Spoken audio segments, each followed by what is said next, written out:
प्रणाम। नमस्ते जी। नमो नमः। प्रणाम प्रणाम। नमस्ते जी, नमस्ते। बहुत अच्छा लग रहा है आपको देखकर। बिल्कुल। Same here. यही लॉकडाउन में सब हैं तो मित्रों और सबको देख के बहुत अच्छा लगता है। टेक्नोलॉजी का ये सबसे अच्छा उपयोग है कि हम एक दूसरे को देख सकते हैं। हाँ, और संजय जी, आपके आपके खूब सारे मित्र, कलाकार, जी। सब इस समय उपस्थित हैं। लगभग ये मेरे देखते देखते 52-53 कितनी संख्या होती चली जा रही है। आज पता नहीं क्या गजब होने वाला है। अरे नहीं, हाँ, ऐसा कुछ नहीं। सही बात। ये जी जी, देखिए, कही। उमा जी लाइन पे है। उन्होंने हेलो संध्या डियर बोला है, वो मैं बात पहुंचा रहा हूँ आप तक। नमस्ते आप उपमा जी। जी जी जी। आप प्रणाम स्क्रीन पे सबको। देख सभी मित्रों को प्रणाम प्रणाम। तो ये एक बहुत सुखद है, और आज वास्तव में आपका तो आना शगुन हो गया हमारे लिए। अरे। जा हम्म, क्या कहते हैं। आपको बत, आपको बताना चाहूंगा कि ये लगभग आज आज 42वां दिन है। जी मुझे लगा कि लॉकडाउन के समय में जब सारे हम सभी को एक साथ जब ये हिदायत दे दी गई है, मतलब प्राण का ही संकट है, तो आप क्या करिएगा कि अब लगातार घर पे रहिए, सुरक्षित रहिए, और एक तरह से फिजिकल डिस्टेंसिंग का पालन करिए। वो सोशल डिस्टेंसिंग शब्द जो है वो गलत प्रचारित हो गया, पर मुख्य रूप से तो ये था कि आप मिलो नहीं एक दूसरे से। जी जी। और और बंधन तो इतना हो गया कि आप अपनी आंख भी नहीं खुजा सकते अपने हाथ, नाक नहीं खुजा सकते। बिल्कुल अब सही मुझे कहा। मैं कई बार ये सोचता था कि इसके लिए अपने को सर्वेंट रखना पड़ेगा, जो वक्त पड़ने पर हमारी चेष्टाओं में हमारी मदद करे। लेकिन इन सब के बीच जो कलाकार की अपनी अभिव्यक्ति है, उसका क्या होगा? मुझे लग रहा है कि सुनील जी, कहीं ना कहीं कलाकार कलाकार ही है। और उसके दिल में जो एक सात्विक भाव है वो वहीं से उत्पन्न होके लोगों तक पहुंच रहा है। हाँ, हम रसो वही सा, जो प्रेक्षक सामने हो तो ही रस निष्पत्ति हो सकती है। ये जो भरत का सूत्र है, वो परिवर्तन ही जीवन है करके एक्सेप्ट करना पड़ेगा। कि ऑनलाइन परफॉर्मेंसेस जो स्टार्ट हो गए हैं, ऑनलाइन फेस्टिवल स्टार्ट हो गए हैं, और लोगों को इतनी सराहना मिल रही है कि जी। हमें लग रहा है कि हमारा सहृदय प्रेक्षक सामने ही बैठा है। तो कलाकार की तो डबल परीक्षा हो गई है। पहले जी। तो जी। बिल्कुल, मतलब तब तो हमारी जब सम्मुख रहते थे प्रेक्षक, तालियां बजती थी, आंखों से आंसू बरसते थे, तो बहुत ही सात्विक भाव उमड़ पड़ता था। अब सात्विक भाव उमड़ने के लिए सामने प्रेक्षक गण है ऐसा समझ के करना, यानी कितनी डबल जिम्मेदारी हो गई है कलाकार के लिए। मगर जैसे जैसे हाँ। परिवर्तन होता जाता है, जैसे भरत के समय का नाट्य, उसके बाद अभिनय दर्पण के समय का नाट्य नृत्य, और संगीत रत्नाकर के समय, उसके बाद का जो समय है 18वीं शतक, 19वां शताब्दी, और आज हम 20वीं 21वीं शताब्दी का जो नृत्य नाट्य देखेंगे, शायद यही हाँ। परिवर्तन है जो जीवन कहा जाता है। और अगर हम परिवर्तन को एक्सेप्ट करके आगे चलेंगे तो मुझे लगता है जीवन को सफल बनाने में बहुत क्योंकि यही साधक, यही नृत्याचार्य हैं या तो यही नाट्याचार्य हैं जो साधना, संस्कृति और संस्कार आगे वाली पीढ़ी को दे रहे हैं। और इसी तरह इसीलिए ऑनलाइन क्लासेस भी शुरू हो गए, जो लोगों, बच्चे लोग ले रहे हैं। और प्रेक्षक यानी पेरेंट्स भी ऐसे हैं कि जो कह रहे हैं कि भाई हाँ, सीखने दो बच्चों को, कुछ संस्कार और संस्कृति का भी भाग सीखने दीजिए। तो भारतीय संस्कृति की ये अस्मिता रही है कि इतनी सुंदर इतना सुंदर भाव और इतना सात्विक अनुभव। क्योंकि अगर मैं मेरे गुरुजी की बात करूं, उनका मेरा शताब्दी जन्म शताब्दी महोत्सव चल रहा है। और ये जन्म बिल्कुल बिल्कुल। शताब्दी महोत्सव में मुझे जरूर कहना है कि गुरुजी, जब मैं पहली बार उनके घर में चरण पैर करके गुरु पूर्णिमा में सीखने गई थी, तो उन्होंने मुझे सात्विक सुख का भगवत गीता का श्लोक दिया था। जी। जी। प्रथमं तु यत्तदग्रे विषमिवं परिणामे अमृतोपमं तत्सुखम सात्विकम प्रोक्तम आत्मबुद्धि प्रसादजम। मैं आज भी मेरे बच्चों को ये श्लोक इसलिए देती हूँ कि शुरुआत में वो विष के रूप होता है मगर परिणाम उसका अमृत तुल्य है। ऐसे आत्मा और बुद्धि के आनंद में से उत्पन्न होने वाला सुख सात्विक है। तो ऐसे सुख की प्राप्ति के लिए आप ज्ञानार्जन करिए। ज्ञान की बहुत आवश्यकता है। विवेक ख्याति विप्लवा हानो पाया, निरंतर अभ्यास से ही निश्चल और निर्दोष विवेक ज्ञान ही अज्ञानता का उत्तम उपाय है। और ये समय ऐसा है कि अज्ञानता को दूर करना है, हमें उससे दूर, मतलब हमें ज्ञान प्राप्ति का इतना सुंदर अवसर प्राप्त हुआ है सुनील जी, सच कहे तो। अगर घर सही में बात है। बिल्कुल बिल्कुल। तो मुझे, क्योंकि एक देखिए, और एक मुझे एक श्लोक अभी बात करते करते याद आ गया, सर्वम परवशम दुखम, सर्वम आत्मवशम सुखम। दुख और सुख की व्याख्या है, बहुत बढ़िया व्याख्या है। कहते हैं जो अन्य के वश में है, जो हाँ अन्य के वश में है वो दुख है, जी और जो जी, अपने वश में है वो सुख है। सुख है, क्या बात। तो मेरे वश में है मेरी ज्ञान प्राप्ति और मेरी ज्ञान पिपासा को पूर्ण करके, अगर मैं अपने आप को सुखी रख सकती हूँ तो, और आत्मा का आनंद प्राप्त कर सकती हूँ, तो ये समय तो उचित समय है। मतलब भगवान ने ये समय हमें दिया है, प्रकृति ने ये समय दिया है कि माँ बाप के साथ रहो, मातृदेवो भव, पितृदेवो भव, आचार्य देवो भव, ये सब संस्कार देने के लिए शायद ये समय हमें मिला है। और आचार्यगण, बहुत ऐसे आचार्यगण हैं, नृत्य के हैं, संगीत के हैं, जिन्होंने ऑनलाइन इस तरह से बच्चों तक, लोगों तक अपने अपने विचार, अपने अपने दृष्टि, अपने अपने कौशल को लोगों तक पहुंचाने की और विश्व के लोगों तक पहुंचाने की कोशिश कर रहे हैं। तो मुझे लगा है कि ये तो बढ़िया मौका है, और लोगों को ये और एक, अभी आपसे बात करते करते और भी एक सूझ गया, प्रथमे न अर्जिता विद्या। हमारे हाँ चार चार आश्रम है ना। प्रथमे न अर्जिता विद्या, द्वितीय न अर्जितम धनम, तृतीय न अर्जितम पुण्यम, चतुर्थे किम करिष्यसि। भाई तुम पहली 25 सालों में अगर विद्या नहीं प्राप्त कर सके, दूसरे में हाँ, अगर धन प्राप्त नहीं कर सके, और तीसरे में पुण्य प्राप्त कमाए, मतलब दान पुण्य करके अगर पुण्य नहीं कमा पाए, तो चौथे आश्रम में क्या करोगे। सो अब सही बात। ये जो छोटी छोटी बातें हैं, हम कहते हैं कि हमारी भारतीय संस्कृति बहुत सारी चीजें कहती है, और यही चीजें हमें लोगों तक पहुंचाने का सबसे बेस्ट माध्यम है ऑनलाइन, इंटरनेट, ग्लोबलाइजेशन जो हो गया है। तो यही माध्यम है जो हम लोगों तक अलग अलग, शायद हम कोई कला के माध्यम से कहेगा, कोई विद्या के माध्यम से कहेगा, कोई लेक्चर के माध्यम से कहेगा, हर एक का एक अपना माध्यम रहेगा जिससे वो अ, अपने भाव और अपने विचार और अपनी भारतीय संस्कृति को लोगों तक पहुंचाएगा। सो मुझे लग रहा है कि ये बहुत समय अ, प्रकृति ने, ईश्वर ने हमें दिया है, जिसका सदुपयोग करके हमें लोगों को हमारी भारतीय संस्कृति की, चाहे वो षट दर्शन हो, योग हो, नृत्य हो, साधना हो, संयम हो, कुछ भी हो, मतलब जीवन में हम कहते हैं कि 5 चीजें बहुत इंपॉर्टेंट होती हैं एक जीवन सफल करने के लिए: त्याग, हाँ प्रेम, समर्पण, न्याय और धैर्य। कोई भी बिल्कुल। स्वयं का निर्णय स्वयं लेना ही पड़ता है जिंदगी में, और हर हर इंसान को ये स्वयं निर्णय करते समय ये 5 चीजों का आधार लेके, ये भी भगवत गीता से ही है। सो हमारे ग्रंथ इतनी सारी चीजें हमें सिखाते रहते हैं।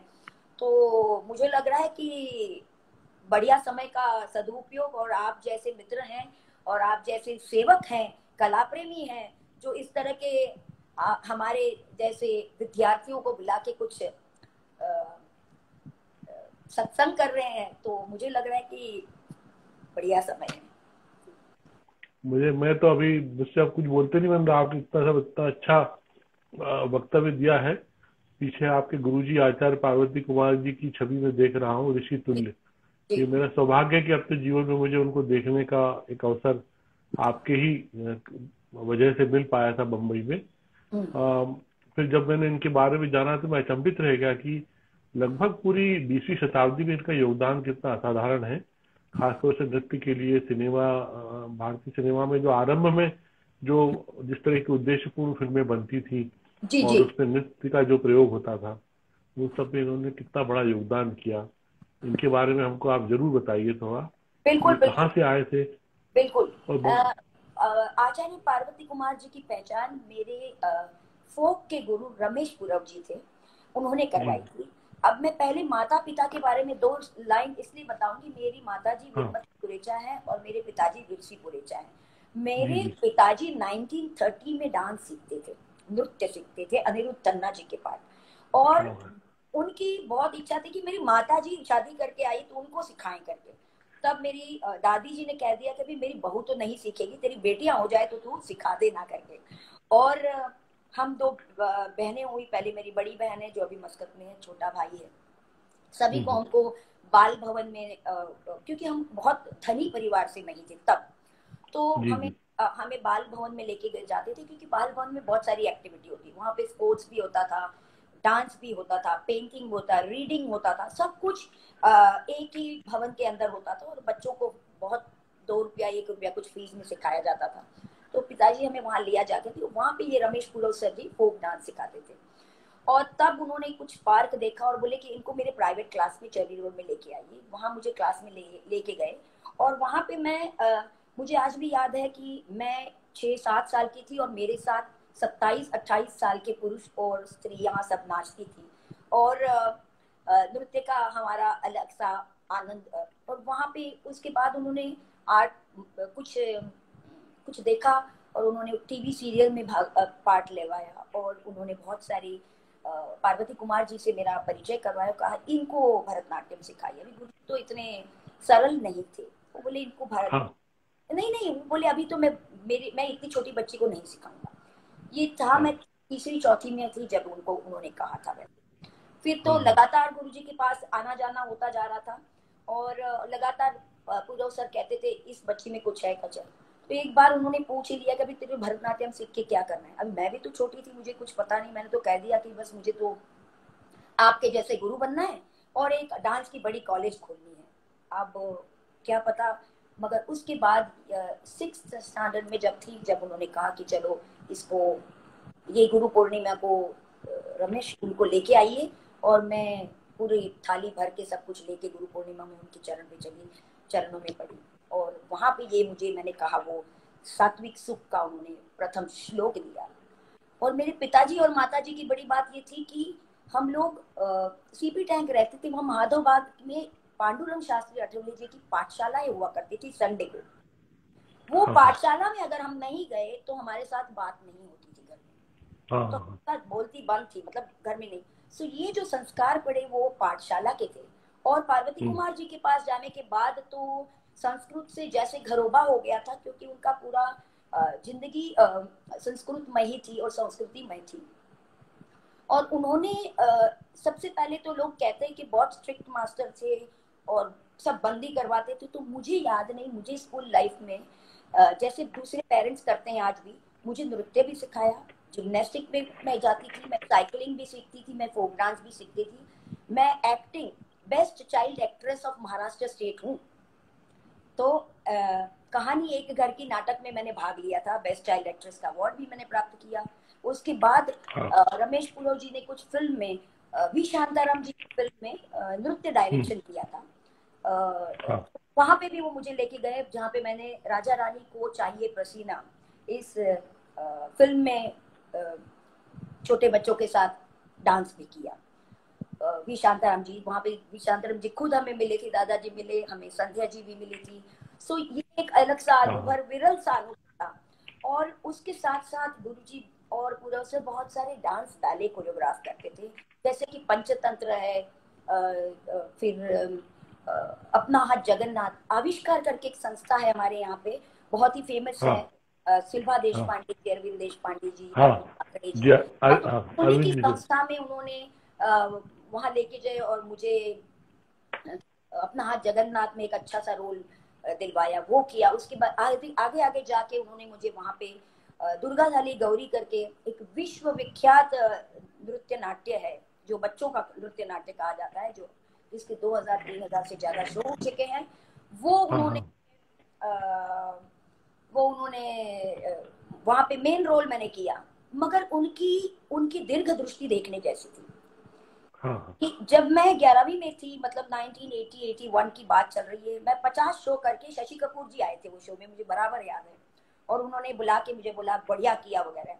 और वो शो हम्म। खत्म करके मैं गुरुजी के पास घर गई और बोला कि आज तो शशि जी आए थे और बोले बहुत बढ़िया किया बेटे, बस आज से दुर्गा थाली गौरी नहीं करना है। और मतलब मेरे तो बिल्कुल समझो कि हो ही नहीं सकता, मेरा तो जीवन था, आविष्कार, ये मेरा हाँ जीवन था, मैं जी रही थी वो। हाँ मगर उनकी दृष्टि अलग थी। उन्होंने मेरे साथ अभिनय दर्पण के 5-5, 10-10 लोग कोरियोग्राफ करने शुरू कर दिए, जो कि अच्छा। नंदिकेश्वर रचित अभिनय दर्पणम, जो कि हम्म। 12वीं शताब्दी का शास्त्रीय नृत्यों का ग्रंथ कहा जाता है। वो हाँ ग्रंथ का दृश्य और श्राव्य रूप प्रेजेंटेशन वर्ल्ड में सिर्फ एक ही मैं नृत्यांगना हूँ जो करती हूँ। और यही गुरुजी के शताब्दी महोत्सव पे मुझे जरूर करना है। पूरे 324 लोग, 3.5 घंटे का शो है। भगवान करे हाँ सब कुछ ठीक हो जाएगा तो हम जरूर वापस एक बार अभिनय दर्पण करेंगे, जो नृत्यांजलि होगी मेरी मेरी तरफ से गुरु। मगर यहाँ पे ये मौका था जहाँ पे उन्होंने मुझे त्याग त्याग सिखाया। किसका त्याग हाँ। था? प्रसिद्धि का त्याग था। क्यों? क्योंकि हम्म। शास्त्र का चयन करने के लिए आपको सबसे पहला संयम और समर्पण, ये दो चीजें अगर नहीं मिलती तो आप उसमें कुछ नहीं कर सकते। और यही शास्त्र और संयम का समर्पण करवाते समय उन्होंने मतलब मैं क्या कहूँ आपको कि बहुत मुश्किल था मेरे लिए दौर, क्योंकि I was very young and very क्या बोलते हैं, प्रसिद्धि बहुत अच्छी मिल रही थी। तो उस समय संस्कृत के पीछे जाना, जबकि मेरा 10th स्टैंडर्ड तक संस्कृत था ही नहीं। उसकी भी हम्म। एक हिस्ट्री है कि 10वीं के बाद मुझे 11वीं में संस्कृत लेने के लिए जब फोर्स किया गया तो मैं घर छोड़ के भाग गई थी। अरे बिल्कुल एक ये। दिन के पूरा मैं घर छोड़ के भाग गई थी। उसका भी पूरे किसी मतलब ये भी एक पूरी हिस्ट्री है कि मुझे संस्कृत नहीं लेना, मुझे डॉक्टर बनना है।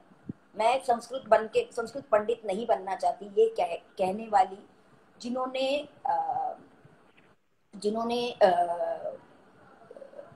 मेरे कॉलेज की गुरु है रहे हैं, क्या नाम उनके, अपने श्री रमेश खेर जी हाँ और मोगे जी एंड उमा वैद्य मैडम, जिन्होंने मुझे सराहा, समेटा, और पार्वती कुमार जी ने जिन्होंने मुझे मोल्ड किया संस्कृत को प्यार कैसे करते हैं। क्योंकि मैंने तो कॉलेज में जाते समय ही पहले दिन में जाके वो वाइट हेयर थे तो मैंने गई थी, मैं प्रोफेसर के पास बोला था, जब बोल रहा था मुझे गुरुजी ने जबरदस्ती आपके पास भेजा है और मुझे आप फेल कर दीजिए जल्दी से तो मैं ओहो। चली जाऊंगी। तो बिल्कुल मतलब तब तब उनकी धैर्य, सहन शक्ति और शांति क्या होगी मैं सोच नहीं सकती हूँ, कि जिन्होंने मुझे यहाँ इस तरीके से मोल्ड किया कि अ, कि मैं पूरी संस्कृत में कब हो गई वो मुझे खुद को नहीं पता चला। तो ये जो प्रेम, मतलब सब्जेक्ट के ऊपर प्रेम करना, पहला उन्होंने त्याग सिखाया। मैंने जो 5 आपको बताया, त्याग, प्रेम, समर्पण, न्याय और धैर्य, ये पांचों चीजें अगर जिंदगी में हमें गुरु की यहाँ से मिलता है, माँ बाप तो सिखाते हैं, मगर जब गुरु के यहाँ से मिलता है तो एक आध्यात्मिक, आधि भौतिक और आधि दैविक और आध्यात्मिक उन्नति अलग हो जाती है। और वो करने का श्रेय मैं पूरा श्रेय अपने गुरु आचार्य पार्वती कुमार जी को देती हूँ। और गुरु जी के बारे में मैं ये बता रही थी कि गुरु जी ने बचपन में खुद क्रिएट कर करके डांस किया। फिर उन्होंने भरतनाट्यम स्कूल, पहले उन्होंने कथाकली सीखा, फिर उन्होंने कथक सीखा, उसके बाद लास्ट में उन्होंने भरतनाट्यम सीखा। और वो उन्होंने सर पे टोपी, लाल हाथ में रेशम का, हाँ। हाँ, ये कोरियोग्राफी गुरुजी की है फिल्म में। अरे तो वो तुमसा नहीं देखा, एक बिल्कुल बिल्कुल मुसाफिर एक एक बिल्कुल मुसाफिर एक हसीना, दिल ये दे के देखो, कितनी बिल्कुल फिल्में। ये सब फिल्में उनकी हैं।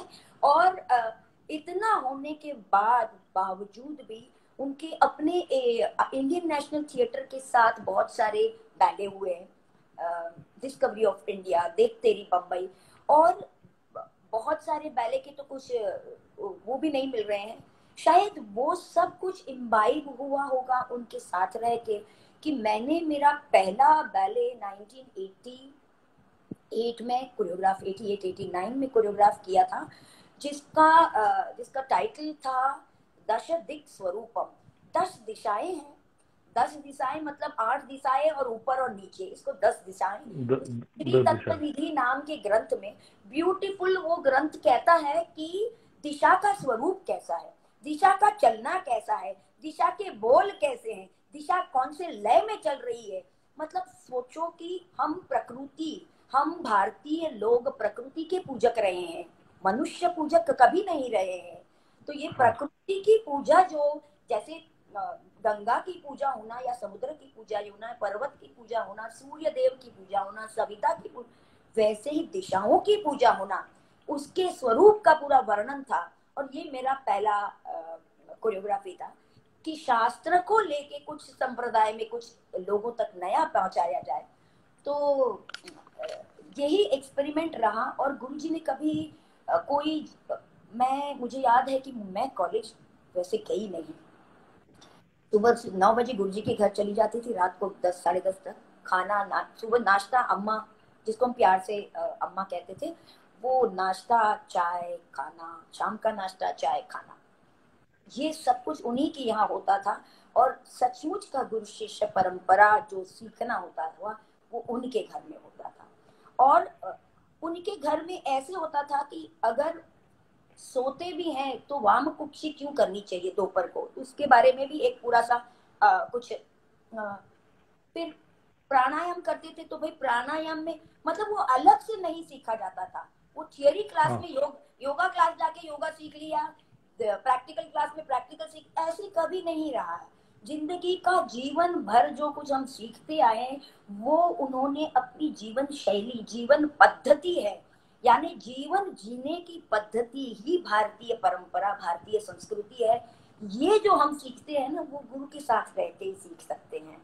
और जो हमारी उम्र के सौभाग्यशाली विद्यार्थी रहे हैं, जिनको गुरु के साथ साथ मिला, बहुत सालों साल मिला, ऐसे ऐसे ये परंपरा शायद आखिरी पीढ़ी होगी जो इस तरह के गुरु शिष्यों से, क्योंकि गुरुजी जब गए तभी वो 2013 में जो गए तब वो 94 ईयर ओल्ड।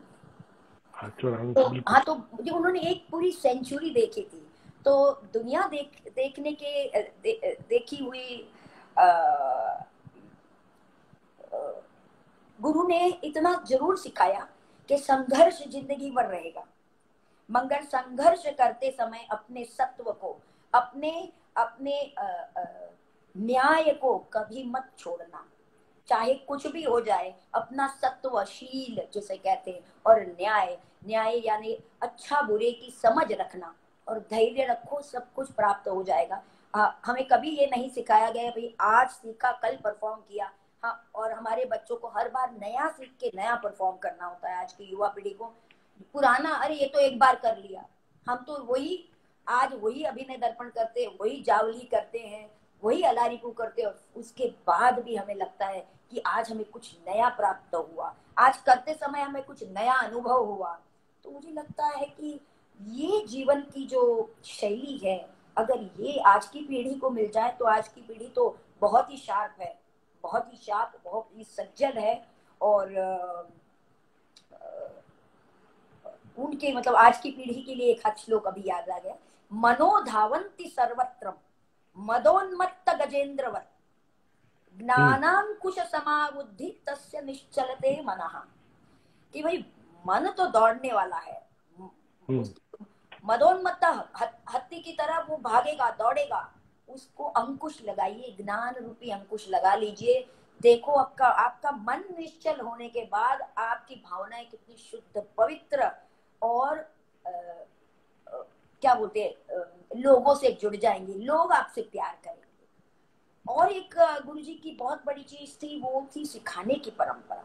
उनकी सिखाने की परंपरा बहुत बहुत बढ़िया ये रही है कि उन्होंने कभी मुझे आंखें बड़ी करो, भुएं नीचे करो, अब मुंह यूं करो, ऐसे भाव नहीं सिखाए।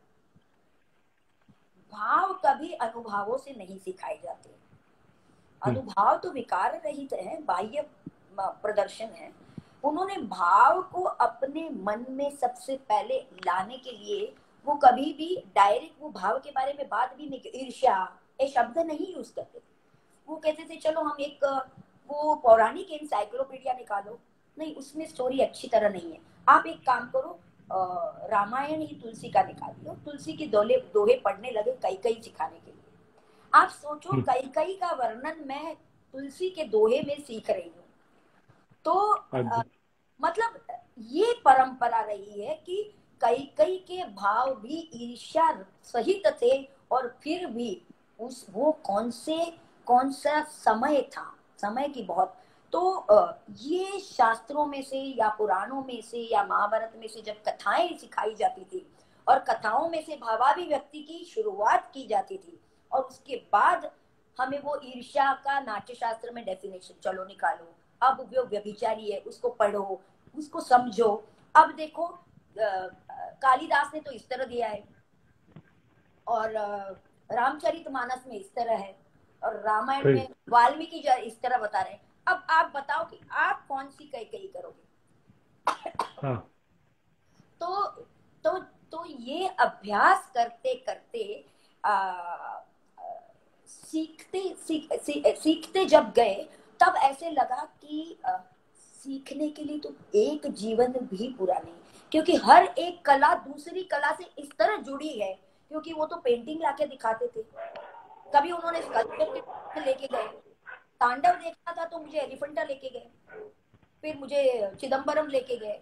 तो ये जो पद्धति थी कि कैसे inter relationship of Indian arts हैं, या तो कैसे शास्त्र और संप्रदाय एक दूसरे से जुड़े हुए हैं, तो हाँ। ये बहुत ही विशेष ज्ञान होता है जो सचमुच गुरु के पास रहकर सीखा जाता है, उसी को प्राप्त होता है।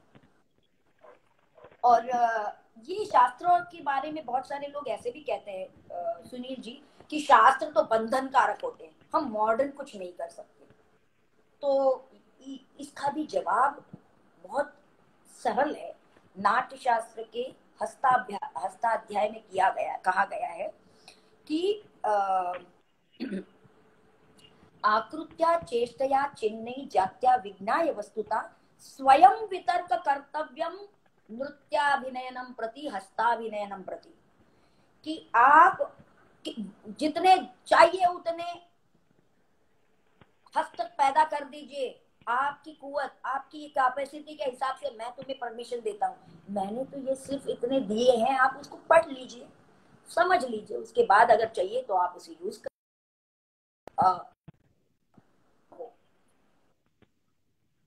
देखो नाट्य शास्त्र जैसा ग्रंथ भी वेद प्रमाण देता है और लोक आध्यात्म प्रमाण देता है, लोक प्रमाण मानता है। वो कहता है लोक प्रमाण सर्वोत्कृष्ट सर्वोच्च है, लोकों में जो प्रसिद्ध है वो आप जहां जैसे चाहे यूज कर सकते हो। तो यह रिस्ट्रिक्शन कहाँ बताया, कौन सा शास्त्र आपको कह रहा है कि यहीं रुक जाओ, शास्त्र कह रहे अब बिल्कुल वही मतलब शास्त्र कभी किसी को रिस्ट्रिक्ट नहीं करते, वो तो आपको एनहांस करने की एक गुरु किल्ली दे देते, चाबी देते हैं। अभी आपको बहुत अच्छी सी बात बताती हूँ, मैंने एक अभी धन्यस्ते राष्ट्र सेवक कहा अपने राष्ट्र सेवक जो योद्धा लड़ रहे हैं कोविड से, उसके ऊपर मैंने एक संस्कृत में पोएट्री लिखवाई। हमारे श्री हरि सर गोकर्णकर जी हैं, उन्होंने बहुत बढ़िया पोएट्री लिखी, शिव प्रसाद जी ने उसको म्यूजिक गाना गाया है, और उसको फ्लूट भी चेतन जी ने दिया है दिल्ली से। तो उसका एक प्रेजेंटेशन किया। अब जो डॉक्टर बताना है मुझे बताओ, तब तो डॉक्टर नहीं थे, वो तो नाड़ी परीक्षा करते तो वैद्य थे। अब हमारे डॉक्टर हैं तो हमारे तो हस्त निर्माण करना ही है ना, है ना। हाँ। हस्त निर्माण वही हस्तों में से आप बहुत सारे हस्त अपने विनियोग के हिसाब से कर सकते हो। शास्त्र हमें रिस्ट्रिक्ट नहीं करता, हमें बहुत सारी वेरिएशन, बहुत सारी इनोवेशन, बहुत सारी क्रिएटिविटी करने का खुला मार्ग देता है। ये हमने जाना है शास्त्रों में से। और बड़ी बात मेरे गुरु की एक लास्ट में रही है, वो ये है कि मैंने उनको कहा कि क्योंकि मेरी पहले फीस तो रमेश पुरव जी भर रहा करते, 3-4 साल उन्होंने फीस भरी, अब मैं भी थोड़ी स्वाभिमानी थी, तो मैंने कहा गुरुजी को कि गुरुजी मुझे फीस मुझे देनी है आपको, ये तो सर दे रहे हैं मेरी फीस, क्या मैं लोगों को सिखाऊं और फिर आपको तो पास में बिठाया था और बहुत प्यार से उन्होंने मुझे कहा था, बेटा एक भी बच्चे पर मोह मत करना। तो मुझे तो समझ नहीं था, मगर इतना पता था कि अभी पहले हाँ बुलवा लो, क्यों हर बच्चा का होता है, वैसे मेरा भी था तब। तो मैंने हाँ कह दिया और मैं बच्चों को सिखाने भी लगी और सीखने भी लगी। मतलब ऐसा गुरु जिन्होंने मुझे स्कूल की लाइफ में मोनो एक्टिंग से लेके, फिल्म से लेके, बैले से लेके, फैशन शो से लेके, हिंदी ड्रामा से लेके, फोक डांस, साइकिलिंग, जिम्नास्टिक सब करने दिया। हाँ 10th में मुझे रुका के न साइंस में जाने दिया और संस्कृत की ओर मोड़ दिया। श्रद्धा और सबूरी की मार्ग से भले मैं घर से चली गई थी, मगर वापस आके उन पे श्रद्धा रखी और मैं वहां पे झुकी। और 11th-12th में जब मैं पूरी टॉप पे थी, दुर्गा धाली गौरी, वो छुड़वा के मुझे अभिनय दर्पण पे कंसंट्रेट करवाया। 86 में मेरा पहला अभिनय दर्पण का पूरा 365 श्लोक का परफॉर्मेंस दिल्ली में हुआ, ICCR में हुआ। और दूसरा परफॉर्मेंस मेरा चेन्नई में हुआ, 1986 की बात कर रही हूँ मैं। तो वहां से ये शास्त्र और परंपरा का जोड़ मेरा जो मैं सीखने लगी, और वही जोड़ मैंने मेरे बच्चों को, मेरे विद्यार्थियों को भी सिखाने में लगाया। तो मैंने जब पहला क्लास शुरू किया तो मैंने उनको पूरे कोर्स में फर्स्ट ईयर में 20 श्लोक ही 25 श्लोक डाल दिए थे। यानी 1981 में मैंने पहला क्लास स्टार्ट किया, तभी मेरे बच्चे पूरे 20, 25, 30 श्लोक सीख लेते थे। और आज भी यही परिस्थिति है कि अगर आपकी बैठक मजबूत नहीं, आपके रूट मजबूत नहीं, तो आप ऊपर कैसे देखोगे। गुरुजी जरूर कहा करते थे कि आप फर्स्ट फ्लोर पे पहुंचोगे तो फर्स्ट फ्लोर से क्या दिखता है मैं बता सकता हूँ। आप फर्स्ट फ्लोर पे खड़े रह के मुझे 10th फ्लोर पे क्या दिख रहा है पूछोगे तो आई कांट टेल यू। तो बेटा उसके लिए तो आपको सीढ़ी ही चढ़नी है, स्वयं सीढ़ी चढ़िए, 10वें मंजिल पर पहुंचिए, और आपको अगर वहां से कुछ ना सीखे तो मैं आपको सिखाऊंगा। तो ये जो परंपरा हमारे गुरु ने हमें, ये सिर्फ और सिर्फ पॉसिबल रही है मुझे लगता है पुरुषार्थ, यानी परिश्रम। यथा ही एकेन चक्रेण न रथस्य गतिर्भवेत्, एवं पुरुषकारेण विना दैवम न सिद्ध्यन्ति। जीवन रथ के जो 2 पहिए हैं, प्रारब्ध और पुरुषार्थ, तो बिना एक पहिया हमारा जीवन नहीं चलने वाला है। नहीं, बिल्कुल नहीं चलने। क्योंकि मुझे अगर कोई पूछता है कि भाई आप कॉलेज में गए थे तो कौन सी पिक्चर में तब गए थे, एक भी पिक्चर नहीं। हम कॉलेज में, मेरे फ्रेंड्स पूछोगे तो मेरे पास नाम नहीं है। अगर मतलब वो त्याग मुझे करना पड़ा तो मुझे यहाँ तक पहुंचना पड़ा। हाँ, मेरी एक सखी है भावना करके, जो मेरे साथ आज भी रही है, तब भी थी, हम स्कूल से फ्रेंड रहे, मगर कभी भी ऐसा समय नहीं आया कि जब उन्होंने क्या कहते हैं, मेरे कार्य में वो एक अच्छी क्रिटिक रही है।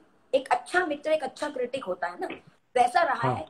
बिल्कुल बिल्कुल, कि कोई भी कोरियोग्राफी अगर की और हमने दिखाई और वो उन्हें ठीक नहीं लगी तो वो आके सिर्फ कह देंगे मुझे लगता है you can do much better, और मैं पूरा ऐसे स्लेट पूरी करके वापस सिखाती हूँ। तो मैं एक ऐसे मित्र के साथ हूँ कि जो सिर्फ मित्र वाह कहने वाला मित्र नहीं है, मगर मेरी अच्छी बुरी और साधना में और समय में हर समय मेरे साथ है। तो आई थिंक एक अच्छे माँ बाप मिलना, एक अच्छा आचार्य मिलना, एक अच्छे सखी मित्र मिलना, एक अच्छा पत्रकार या तो क्रिटिक मिलना, और एक अच्छे विद्यार्थी प्राप्त होने, तो एक मुझे लगता है जीवन सफल हो जाता है। और भगवान की दया से जैसे मैं मेरे गुरुजी को समर्पित हूँ, वैसे मेरे सभी शिष्य, एक नहीं मैं सभी शिष्य अपने गुरु को समर्पित हैं, अपनी आर्ट को समर्पित हैं। कहीं ना कहीं कुछ ना कुछ अपनी क्षमता के हिसाब से कुछ ना कुछ करते रहते हैं। और एक भारतीय कला की सेवा करना, मुझे यही करना था, कहना था कि हर बच्चा डांसर नहीं बनेगा, हर बच्चा क्रिटिक नहीं बनेगा, या तो हर बच्चा गुरु या तो स्कॉलर नहीं बनेगा, मगर हर बच्चा एक बहुत अच्छा नागरिक, एक अच्छा इंसान जरूर बनेगा, एक अच्छा रसिक बनेगा। उतना प्रयत्न मैं जीवन में कर रही हूँ, और मुझे लगता है कि और और क्या चाहिए। सही कह रहे हैं। जी जी जी। अभी चेतन जी ने आपको नमस्कार कहा है, मुझे नमस्कार कहा है, चेतन नमस्ते जी ज्वाइन चेतन जी, हुए। नमस्ते नमस्ते। ये आपका कहना बहुत सही है, और मैंने इतने वर्षों में लगातार, आपसे मेरा परिचय भी पता नहीं कितने वर्षों का हो गया, जी जी जी। हमेशा हमेशा मैंने ये देखा है कि एक तो बहुत धीरज, धैर्य, और किसी भी विषम परिस्थिति में अपने आप को नियंत्रित रखने का जो गुण है, वो मैंने बहुत कम कलाकारों में देखा है, जो मैंने आप में पाया। कुछ एक ऐसी कठिन समयों के भी हम लोग साक्षी रहे। बिल्कुल तो बिल्कुल। मुझे याद वो है सब। वो समय, बिल्कुल याद है कि जब हमारे मेकअप दादा शिवरात्रि के हाँ दिन बिल्कुल हाँ, भोपाल में। भोपाल में गुजर गए, और आपके साथ से और आपकी सरकार के साथ से और बाकी सभी सांस्कृतिक संचालनालय के लोगों के साथ से वो बॉडी यहाँ तक पहुंच पाई। और आज भी मुझे जी मुझे मैं इस बात के को कभी भूल नहीं पाता हूँ कि उस दिन शायद आपने पूरे दिन पानी तक नहीं पिया था, और जब रात को जहाज उनकी उनकी देह को लेकर चला गया, फिर एयरपोर्ट से भोजपुर, जो भोपाल से, सेंटर भोपाल से 23-24 किलोमीटर दूर है, वहां जाके आपने नृत्य किया, और फिर उसके बाद आप बेतहाशा रोने लगी। हाँ, मुझे लगता है यही संयम हमें एक आर्टिस्ट को सिखाता है कि संयमित जीवन इसी को कहते हैं। तो हमारे मुख्यमंत्री जी ने उस समय मंच से आपकी सराहना की थी, बिल्कुल जबकि उस बिल्कुल। समय वही संभव था कि आप नृत्य ना करती, जी जी कोई जी। आवश्यक नहीं था कि वो प्रस्तुति ना होती, लेकिन उस समय वही था कि एक एक कलाकार का जो धर्म था वो आपने निभाया, बिल्कुल। और उसी तरह से वो सब हुआ। तो करेक्ट वो, करेक्ट। और उसके बाद भी ऐसे अनेक अवसर आए। आपकी मीरा प्रस्तुति है, हाँ अनेक बिल्कुल। शक्ति पर केंद्रित जो आपने प्रस्तुति तैयार की है, जो बुद्ध जी पर जी। तैयार की है, हाँ हाँ। इन सब को करते हुए मैंने आपको देखा है कि पूरी तरह एक सामूहिकता में जिस तरह से आप शेयर करती हैं अपने साथी कलाकारों के साथ, वो सब बच्चे हैं, आपकी शिष्याएं हैं, हाँ। लेकिन वो लगभग आपका ही अंश बन के उसी उसी प्रतिभा से, उसी दक्षता से वो मंच पर सामने आती। सब क्या कमाल है, ये कैसे संभव हो पाता है? अ, मेरा मेरा विद्यार्थियों से नाता बहुत प्यारा सा है। मेरे विद्यार्थियों को मैं हाँ, एक बात है कि मैं उनको जबान नहीं लड़ाने देती, बहुत सीधी साध, मतलब सीधी भाषा में, मगर वो अपना प्रस्ताव जरूर रख सकते हैं। प्रस्ताव सदृशम वाक्यम, मैं उन्हें सिखाती हूँ कि आप जो भी कहना चाहते हो प्रस्ताव से कहिए, और इस तरह से कहिए कि आप उसे पूछना चाहती हैं। एक शिष्य के लिए, एक अभी आपने बात की तो मुझे एक और श्लोक याद आ गया। यह पठति लिखति पश्यति परिपृच्छति पंडितान उपाश्रयति, ये गुण बहुत बड़े अच्छे शिष्य के, तस्य नील नलिनी दलम एवं विकास्यते बुद्धि। अगर आप पठती मतलब पढ़ाई पढ़ते हो, लिखती लिखने की भी हैबिट रखते हो, पश्यति यानी देखना, कोई अच्छे प्रोग्राम जाके देखो, सुनो अच्छे प्रोग्राम, परिपृच्छति सवाल पूछो। हमारे यहाँ कहते कि सवाल पूछना तो बंदी था, हमारे यहाँ तो गुरु आप थप्पड़ मार देते, नहीं। परिपृच्छति परिपृच्छति ये हमारे संस्कारों में, हमारे भारतीय संस्कृति का एक अंग है। हाँ, उसकी परिभाषा अलग थी।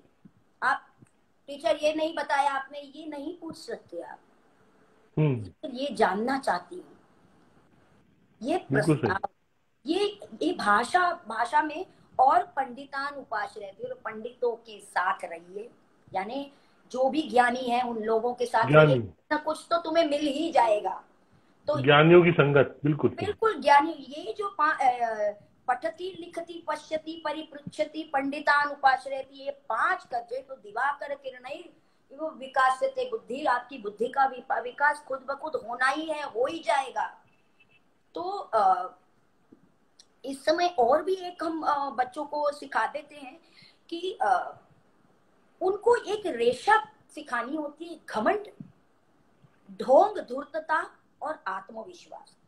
बात करते समय ये तो मैं आत्मविश्वास से बोल रही हूँ, नहीं, तुम आत्मविश्वास से बात करना और विनम्रता उसमें होना बहुत जरूरी है। तो ये हाँ, तो ये आत्मविश्वास और विनम्रता, ये दोनों को लेकर चले तो मुझे नहीं लगता कि कोई भी गुरु उसके शिष्यों को जवाब ना दे सके। मेरे और मेरे गुरु के रिलेशन के बारे में एक बहुत बढ़िया सी बात बताना चाहती हूँ। मैंने मेरी जिंदगी में गुरुजी को कभी भी सवाल नहीं पूछा।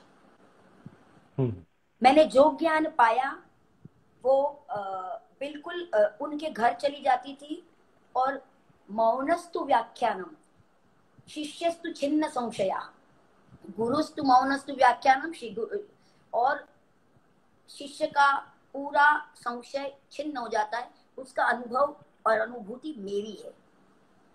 अगर कभी भी कोई भी इतने सालों में बहुत सारे विजिटर्स गुरुजी के घर आए, चाहे सुनील भाई हो, चाहे दर्शना झवेरी हो, चाहे मतलब you can name the big people and all of them have entered in, seen my performance, मगर मैंने कभी भी सवाल नहीं पूछा।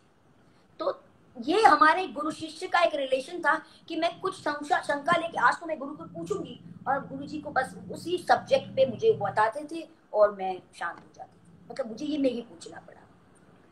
तो ये तो बहुत अलग सा नाता रिश्ता होता है कि जहाँ गुरु वटतरुर मूले गुरु व्याख्यानम शिष्यस्तु छिन्न संशया। मगर मेरे शिष्यों को भी जब सवाल पूछने पड़े हैं तो बहुत ही क्या बोलते हैं, संयमित शब्दों में और क्या बोलते हैं, सारपूर्ण भाषा में वो सवाल करते हैं। हाँ, बल्कि ये अपन कह सकते हैं कि वो उनकी जिज्ञासा का हिस्सा हो सकते हैं। बिल्कुल बिल्कुल बिल्कुल, हाँ, मतलब उसमें कहीं वो जिज्ञासा की तरह। हाँ, बिल्कुल बिल्कुल, क्योंकि उनको मैंने एक और अच्छा वाला वाक पटुता का लक्षण दिया था। मितम च सारम च वचो ही वाग मीता, यानी संक्षिप्तता और दृढ़ या तो सार युक्त शब्द ही वाक पटुता का लक्षण है। आप बहुत सारे बिल्कुल, मतलब क्यों आप ज्यादा बोलो भाई, आपको जो पूछना है, जैसे पूछना है, 2 शब्दों में आप उसका वर्णन कर दीजिए। तो मुझे लगता है कि ये विद्यार्थियों के, और इसी वजह से जब हम नृत्य करने भी आते हैं, अलग अलग स्टेज होते हैं।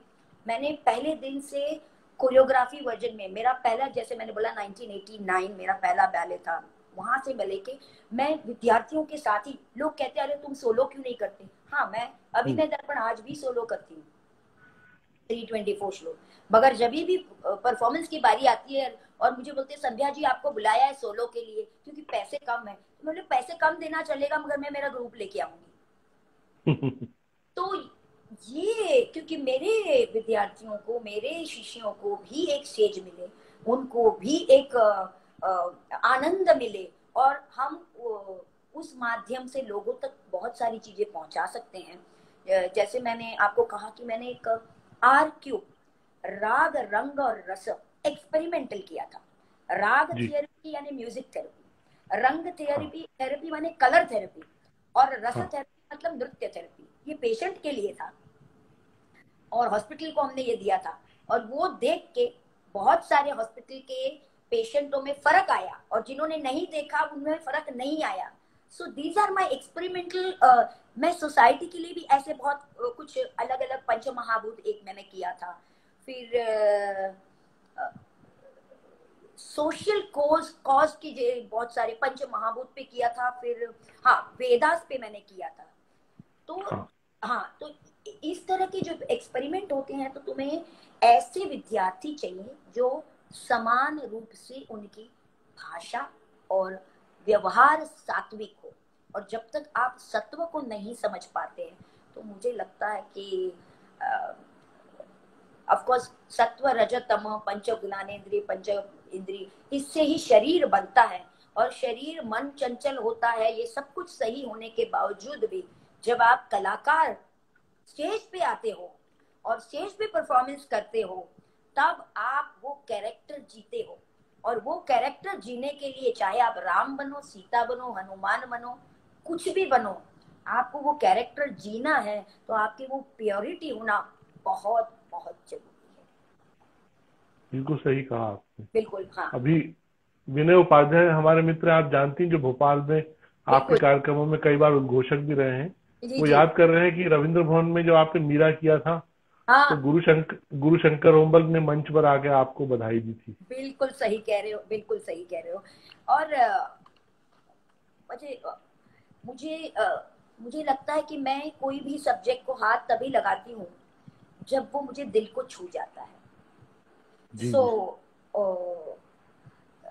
दिल को छू जब तक आपको नहीं जाता है तो मुझे नहीं लगता है कि आप विषय को कोई भी विषय आपका विषय बना के फिर आप उसको प्रेजेंट कर सकते हो। आज भी लोग पीएचडी के लिए आते हैं और मुझे पूछते हैं, ताई मैं कौन सा पीएचडी करूं, कौन से सब्जेक्ट क्लियर करूं। भाई सब्जेक्ट ही तुम्हें पता नहीं, तुम विषय नहीं चूज सकते, तुम क्या पीएचडी करो, तुम रिसर्च क्या करो। तो ये बात है कि मुझे लगता है कि स्वयं का निर्णय स्वयं लेने के लिए जो हमें हम्म। त्याग, प्रेम, समर्पण, न्याय और धैर्य, और मैंने जो आपको कहा कि निरंतर अभ्यास, नॉन स्टॉप हाँ। Effort of that particular subject, वो खुद ब खुद विषय आपके लिए ला जाता है। रामायण हम सब पढ़ते हैं, मगर कोई कैकई करता है, कोई शूर्पणखा परफॉर्म करता है, कोई रावण करता है, क्योंकि वो सब्जेक्ट में उसे बहुत सारी चीजें मिलती हैं, उसमें वो बहुत सारी भावों की अपेक्षा या तो उसके अपने विचार उसमें डाल के वो बहुत सारी संचारी कर सकता है। इसलिए हर एक पात्र अपना खुद का पात्र चुनता है। सही तो बात हाँ, तो यही हमें है। आज की जनरेशन के कलाकारों को कहना है कि कोई आपके लिए कोई सब्जेक्ट चूज करके दे और फिर आप डांस करो, ऐसा क्यों? आप क्यों पढ़ाई नहीं करते? आप क्यों सब्जेक्ट को समझ नहीं सकते?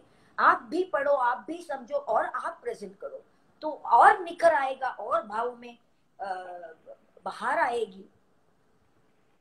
लगातार असल में एक ये भी है कि पूरा जो शिष्य पद्धति है, शिष्य बने रहने का एक समय, आवृत्ति, और जितना समय परिपक्व होने में लगना है जी। उतना तो लगेगा ही हमेशा। इसका कोई भी, जैसे पहले नहीं होता था कि कॉफी को बहुत देर तक घोटना पड़ता है तब वो कॉफी बन पाती है, अब इंस्टेंट हो गया है। तो बिल्कुल अब बिल्कुल।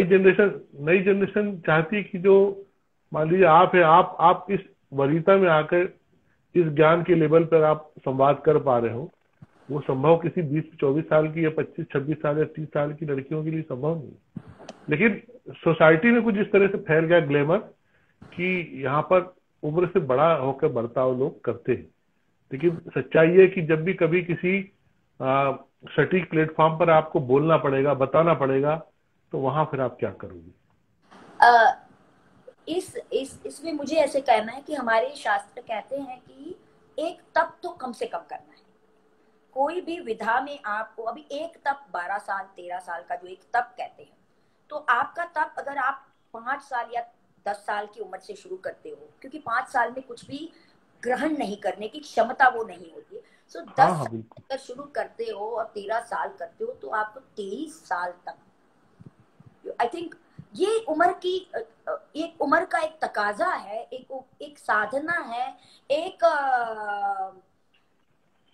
ये एक साधना, एक तप तो करना है। हमारे जैसे विद्यार्थी कहते हैं हम तो 2 तप 3 तप क्या 5 तप भी अगर ईश्वर देता है तो हम विद्यार्थी स्वरूप में और पढ़े और काम करें और काम करें। और इसीलिए एक तप करके मुझे लगता है कि लोग, परफॉर्मिंग आर्टिस्ट अगर एक तप करके अगर बाहर निकलता है तो शायद वो बहुत निखरा हुआ, उभरा हुआ, कुछ मैच्योर परफॉर्मेंसेस हम देख सकते हैं। और जो जल्दी से आ जाते हैं 5 साल 6 साल 8 साल सीख के, वो फिर धीरे धीरे धीरे डेवलप होते हैं। और यही साधना में, संस्कृत की साधना करते करते मैंने भी कुछ कुछ लिखना भी शुरू कर दिया। और गुरुजी की इच्छा से मैंने पहला बुक मेरा 2001 में आंगिका अभिनय बुक भवंस हाँ पब्लिकेशन का था। और हाँ आज मैंने नाट्य शास्त्र, मतलब उसके बाद 7 कुछ ग्रंथ निकले हैं। तो उसके हाँ। बाद लेटेस्ट जो निकला है वो गुजराती में नाट्य शास्त्र प्रथम वॉल्यूम है, और मराठी हाँ में प्रथम वॉल्यूम निकल चुका है। और आपको सबको बताऊं ही दूं, अभी वो सीक्रेट है फिर भी बता देती हूँ कि मैंने ये कोविड का समय पूरा हाँ। ट्रांसलेशन 36 अध्यायों का गुजराती करके गुजरात गवर्नमेंट को भेज दिया। तो क्या बात है। का सदुपयोग करना हम सभी कर सकते हैं। तो और हाँ। मन का भी चालू है। और आपको पता है कि आपके मिनिस्टर जी ने बताया ही था हमें कि आप हिंदी में हाँ। करिए। तो हिंदी मैं में करिए। आपकी सहायता जरूर चाहूंगी हिंदी के लिए। नहीं नहीं नहीं, हिंदी में तो आप बिल्कुल वो जरूर कीजिएगा। हाँ, और वो यहाँ उत्तर भारत के और हिंदी भाषी क्षेत्रों में वो बिल्कुल। बहुत महत्वपूर्ण रहेगा, उपयोगी जी रहेगा। जी जी जी ये है। जरूर। एक बात मेरे मन में आती है, तो मैं अपने सभी मित्रों को, लगभग यहाँ कितने सारे आपके हमारे सबके जानने वाले और नहीं भी जानने वाले उपस्थित हैं। हाँ संगीत नाटक के अकेडमी सम्मान आपको 2 साल पहले मिला ना? जी जी 2007। हाँ और महाराष्ट्र और गुजरात सरकार की ओर से भी मिला।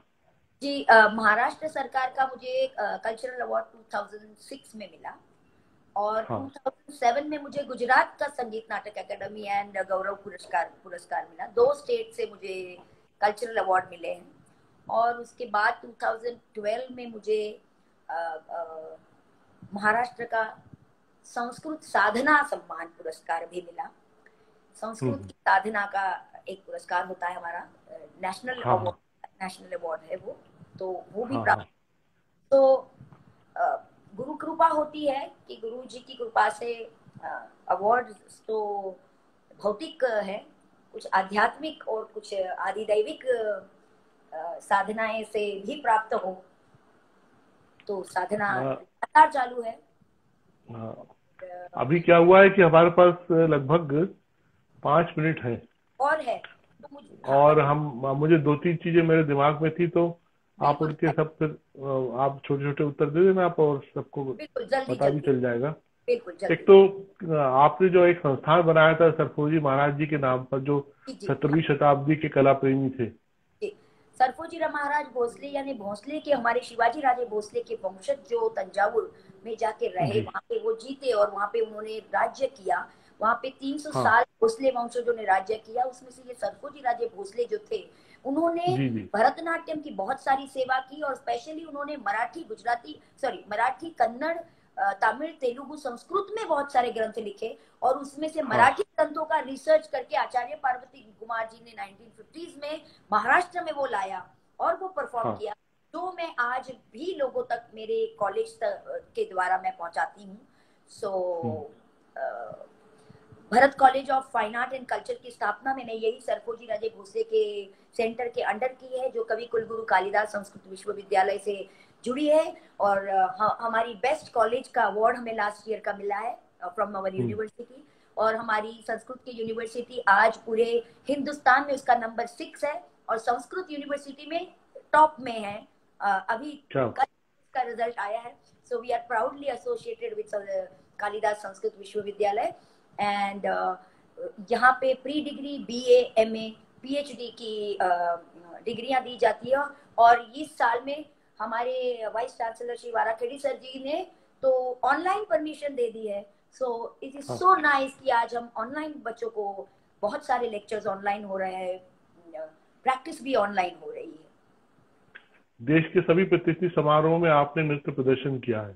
जी और मुझे एक बार आपने बताया था कि दिल्ली में इंडिया गेट पर बुद्ध पर एक कोई बहुत बड़ी प्रस्तुति आपने की थी। जी जी, it was in gateway of India, Buddha Charit. हाँ हाँ हाँ, बुद्ध चरित नामक अ, क्या कहते हैं हम, पेंटिंग है, कहाँ पे, हाँ नहीं नहीं, पेंटिंग कुशीनगर, कुशीनगर के पास जहाँ पे उनके पेंटिंग्स है बुद्ध के पूरे, वो पेंटिंग के बेस पर ये बुद्ध चरित नाम का पूरा बैले किया था। और बुद्ध की हाँ 2500 की जो वर्ष चल रहा था, तब गवर्नमेंट ऑफ हाँ। इंडिया के लिए हमने ये प्रेजेंट किया था गेटवे ऑफ इंडिया पे, 125 कलाकारों को लेके। बहुत बढ़िया हाँ प्रस्तुति, बहुत बढ़िया बहुत प्रस्तुति। भव्य। और एक कोई प्रस्तुति आपने याद दिलाई थी, महाराष्ट्र में कोई बड़ा फेस्टिवल होता है। बिल्कुल, हमारा महाराष्ट्र को 50 साल पूरे हुए थे, तब हमने हाँ हाँ। महाराष्ट्र सुवर्ण महोत्सव पे हमने पूरा शिवाजी पार्क पे 450 आर्टिस्टों लोग को लेके हमने पूरे महाराष्ट्र की लोकधारा का पूरा प्रेजेंटेशन किया था। वो भी एक अलग अनुभव था। सो वही गुरुजी की संग रहकर बहुत सारे डिस्कवरी ऑफ इंडिया किया हमने। नेहरू सेंटर हाँ के लिए जो नेहरू की लिखी किताब के ऊपर पूरा है, हाँ जो जी जी। पहले 1940s में पहली बार हुआ, उसके बाद पार्वती कुमार जी ने किया और उसके बाद थर्ड टाइम मैंने किया था। और सुनील जी वगैरह सब कुछ आए, तो सब आए भी थे, सुनील भाई कोटा। किन किन देशों की यात्राएं? ऑलमोस्ट सभी हो गई हैं। कनाडा हो गया है, अमेरिका हो गया है, London, Australia, Germany, almost all. इस समय कितने स्टूडेंट आपसे सीख रहे हैं वर्तमान में, अभी और अब तक कितने सीख गए? मेरे डिप्लोमा के कुछ 300 साढ़े 300 बच्चे हैं, और हाँ डिग्री में कुछ 60-70 बच्चे हैं, और बाकी हाँ के हाँ जो पुराने बच्चे हैं वो भी सीखने आ जाते हैं। अभी तो ऑनलाइन हो हाँ। गया, तो ऑल ओवर वर्ल्ड से आ गया है कि भाई अभी ऑनलाइन ले रहे हो तो हमें समय का पूरा हमें करना है। कर रही हूँ, मतलब आई एम ट्राइंग। आपकी कुछ गुणी शिष्याओं के नाम बताना चाहेंगी? 2 3 4 5? देखो, बहुत सारे अच्छे बच्चे हैं। एक दूसरे का नाम लेके मैं किसी का नाम नहीं बदनाम करना। अच्छा। अगर ये नहीं, बात जरूर कहूंगी कि जो आज परफॉर्मेंस करते हैं, आज के पहले वाले परफॉर्मेंस कर चुके हैं उनका नहीं दूंगी, मगर जो आज लेवल में है उसमें से ए ग्रेड आर्टिस्ट टीवी की है चित्रा दलवी। एक मेरी बच्ची है चित्रा दलवी खुश हो गई चित्रा हैं। दलवी, हाँ, जो नेशनल स्कॉलरशिप होल्डर भी है। एक मेरी बच्ची लंदन में है, सुहानी ढांकी। एक शांति मोहन की दवे जो है वो अभी रायपुर में है। ये सभी government of India scholarship holder हैं, अपने अपने खुद के क्लास भी चलाती हैं और बहुत खत्म हो रहा है जी। 2 4 सेकंड बच्चे, बस खत्म हो रहा है। बिल्कुल।